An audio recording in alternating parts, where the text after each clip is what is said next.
Bila shaka atakuwa hayupo, vigelegele visikike kwa sana.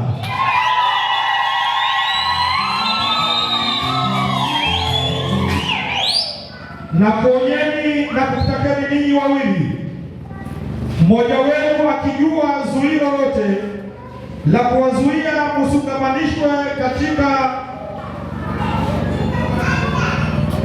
msungamanishwe kwa halali katika ndoa, aseme sasa, kwani jueni hakika ya kwamba wote wasioungana kwa jinsi ilivyoamuliwa kwa neno la Mungu hawaungamanishwi na Mungu, wala ndoa yao siyo halali.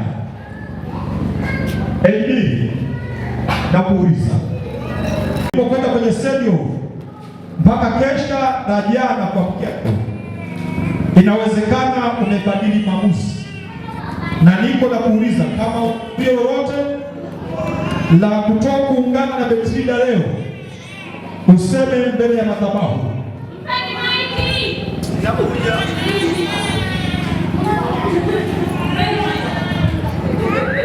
Edibili na kuuliza, unazuia lolote na kutoka kuungana na Bethesda leo?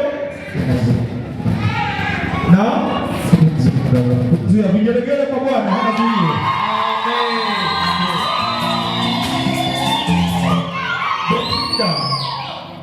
Na kuuliza Bethesda, inawezekana tangu juzi na jana na leo, katikati ya safari unaweza kubadili maamuzi.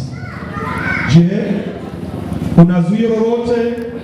Unaweza kumwambia Biblia na kuzuia msifungamanishwe katika ndoa yao halali leo? Amesemaje? Hanazuia lolote. Vigelegele kwa Bwana.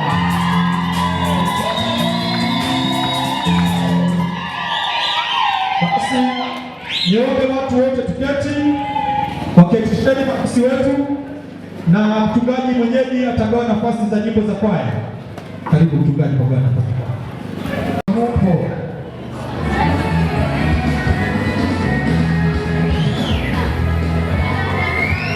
Mavuno imba.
Sikilizeni neno la Mungu kama lilivyoandikwa katika kitabu cha kwanza cha Musa kiitwacho Mwanzo.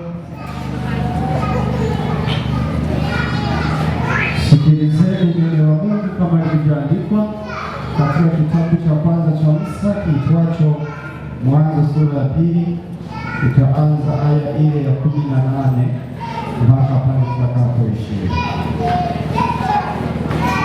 Sikilizeni neno la Mungu kama lilivyoandikwa katika kitabu cha kwanza cha Musa kiitwacho Mwanzo sura ile ya 2, kuanzia kile kifungu cha 18.